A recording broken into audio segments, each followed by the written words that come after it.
Hi there, friends. It's Javi, and welcome to Home Goals. Today, we're going to be talking about the housing market. And as someone who's in it right now, who makes a living of helping 3 to 5 people per month buying or selling their home, I want to share about some frustrations right now happening with the market. But I'm also tying it with when is it okay to walk away from a house? So here we have a Cromford report. It's going to share some local data with you. Once again, this is just Phoenix, Arizona, Maricopa County area.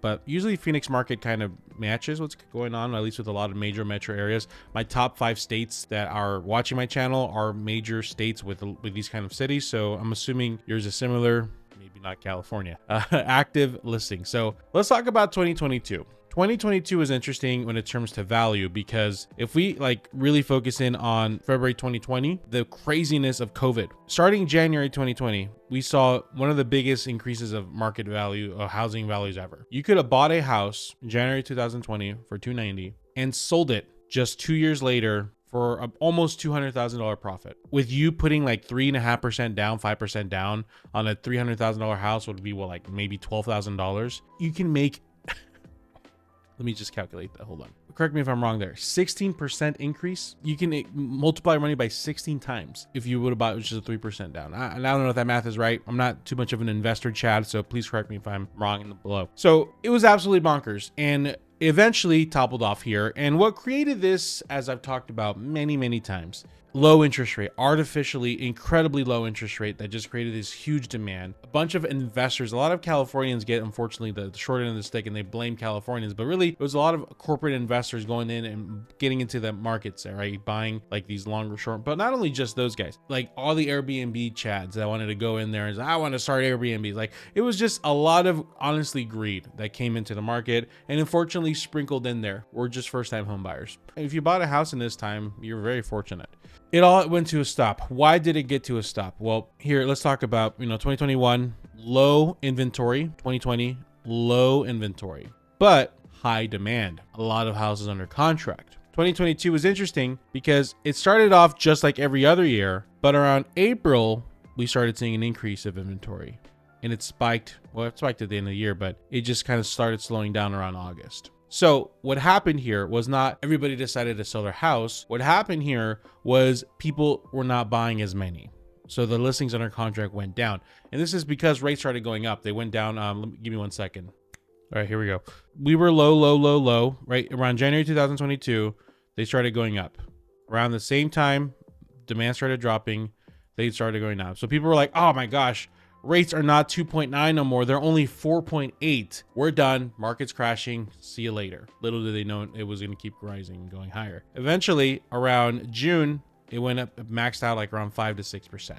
And that was when we saw demand, it's continued to go lower. And we saw around August, May, not May exactly, but right here, August was the absolute peak. Right. So that rise of interest rate is what created this. And what we saw justifiably was a price reduction. Starting in May, we started seeing prices reduce. So sellers that basically, to simplify this, whenever you see the market's prices drop, it's quite simply sellers have their house on the market. They take a lower offer. As a general whole, house values as an average or a median goes down, right? Because let's say you list your house for $500K. You're not getting offers. Someone offers you $470, $460. That's what you sell it for. Multiple people are doing that. You're getting less. Maybe we can probably predict, because before then people were overbidding on houses. Like house would sell for $450, they would offer $480. We started seeing less of that. So maybe the median sales price dropping was that, not seeing overinflated prices. I don't know. It's hard to really predict that. We saw that price drop. January 2023 had a lot of excitement in the air because we're all the housing market crash doomers were like, I was right. I told you I was right. It was an exciting time. But what did we see? We saw prices start going up again. Interest rates were not going up. They were staying high. Right? They would dip once in a while, but they were staying 6 or 7%. But prices started kind of being weird. Let me just pick out a random city here. I always pick on Chandler because I know it's C. It's right there. Let me kind of correct the line. Let me just do single family residence. Let's do houses under 3,000 square feet. What happened here? Geez Louise, it must have been a really expensive house that sold. So we saw price increase, we saw price drop, but they kind of stayed about the same or started going up. Let's pick out another city. Let's do Glendale. Price increase, drop, kind of just fluctuated and slowly rising. There's even certain cities, see if I can find it, like Scottsdale. Oh, fun, Scottsdale. At some points increased the max of that, even though rates are still high and they haven't dropped. We're getting past that point. Now, all that to say, there's a little quick catch up. 2023 had the similar effect where inventory started a little higher, kind of swooped down, went up. 2024 kind of steadily rised, right? So pending followed a similar trend. We went up in demand. So like around, was that summertime? We see a lot of people buying and then they kind of drop off toward the end of the year. Same thing happened this year. It went up summertime, kind of dropped off towards the end of the year. So it followed the same trend. Right now, our inventory is higher than it was at the peak of the insanity of the price drops. It's higher. Our under contract numbers are equal to where we were. So it's the exact same formula. 1 + 1 = 2. High inventory, low demand equals price reductions. We're not seeing that. Why are we not seeing that? This is why I think I'm not seeing this. I have dealt with so many stubborn sellers this last 2 months that I'm just baffled why. It's crazy. So let me explain the situation now. And let's talk about when is it okay to walk away. I have a buyer right now. The area they're looking in, there's houses, multiple houses. Let's say there's 10 houses that are sitting on the market 60 days plus. They have reduced the price, and that is not creating demand. So there's one specific house that we saw had great potential. Listed, I'm going to throw a number out. I'm going to kind of change it a little bit. It's listed for $400,000, but it's been on the market for a while. They just reduced it because it was like 420, 430 before. And there's still no, I asked, have you had any offers? Have you had any showings? No, it's been completely dead. We go look at it. It has a lot of potential. They really, really like it. Pushing budget a little bit, but we're like, I think it's worth it. So we make we go back and forth counter offer, right? So we started lower first. They counter offered us, went back and forth. We eventually settled after multiple counter offers,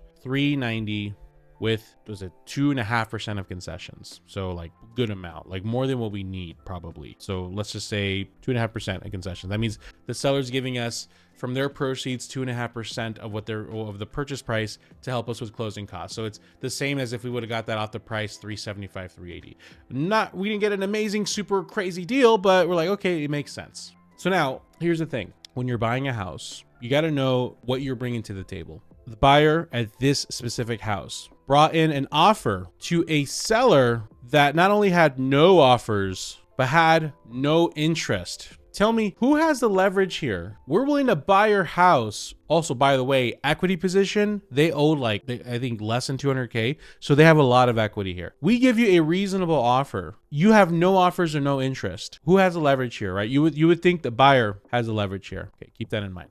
So we're very reasonable. We work with we're under contract. We do our inspections and we find out that the roof, it's actually funny because I think the house, it was over 30 years old. And on this disclosure statement, the seller put, no, not kidding, literally word for word, it asks, what is the approximate age of the roof? They put 21 years, question mark.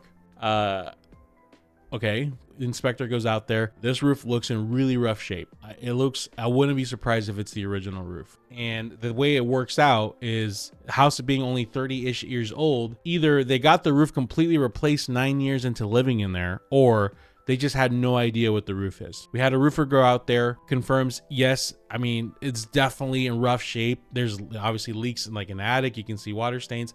This roof is in rough shape. It's probably the original roof. It's past the point where it needs to get replaced. It's crazy. There's some other things that we discovered, like the toilet's not working and stuff like that. The seller didn't live in it.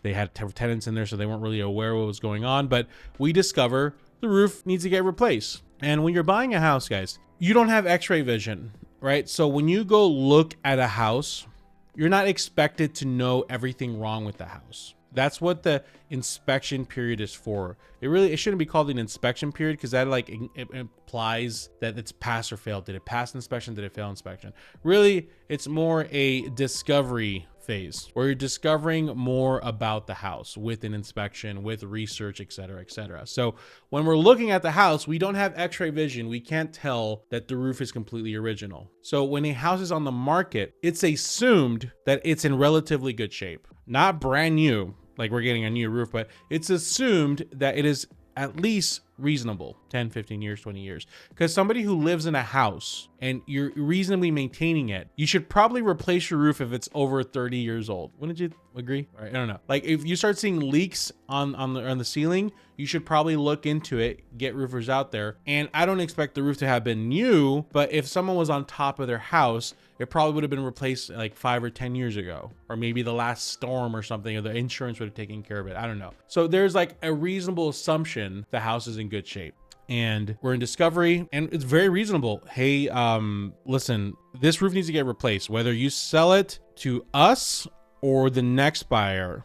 Something needs to get done about that roof. You either have to replace it now, replace it with the next buyer, or go back on the market and reduce the price even further, because the buyer needs to be aware that they need to spend $10,000 to $20,000 on a brand new roof. So off the bat, really reasonable. Not only that, but guys, but they have the equity to do it. Like sellers can basically, they can hire a roofer and they can just get them paid after like it closes through the proceeds, and there's equity there. So very reasonable request. I agree with that request.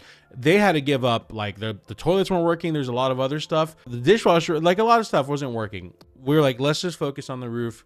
We wanted it done. They come back and they say, no, we're going to only give you a $10,000 price reduction. Now, here's the thing. If we were getting $10,000 cash, not a bad situation, right? But no, it's a $10,000 off the price. So you're not actually physically getting that money. You're just, your loan amount goes down slightly, your down payment goes down slightly, your monthly payment goes down slightly. If you ever sell the house down the road, maybe you'll make an additional $10,000. But that doesn't help the now situation where that roof needs to get replaced. And not only that, but the house is kind of rougher shape. So they're, you know, these buyers aren't made out of money. They're not going to be able to just go and buy a brand new for it. No, we're like, so I try to work with them. Can you guys give us a credit? Can you guys pay for the new roof and we'll reduce our concessions?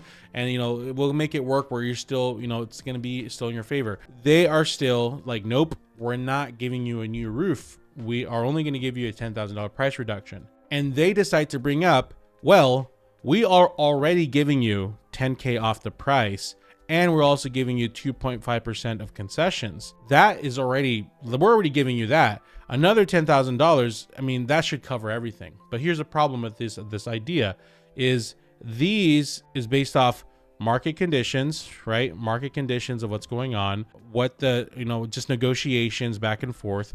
It has nothing to do with the condition of the house. That's something that we discover later down the fact, because it was not disclosed to us at this point that the roof is an original, because obviously the seller probably didn't even know at that point, because they said 21 years question mark.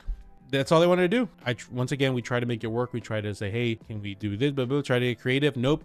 Sellers, that's all they're doing. They feel they can go and replace the roof, go back on the market and get somebody that doesn't need concessions and make more money. Didn't work. Buyer was very devastated, walked away from the situation.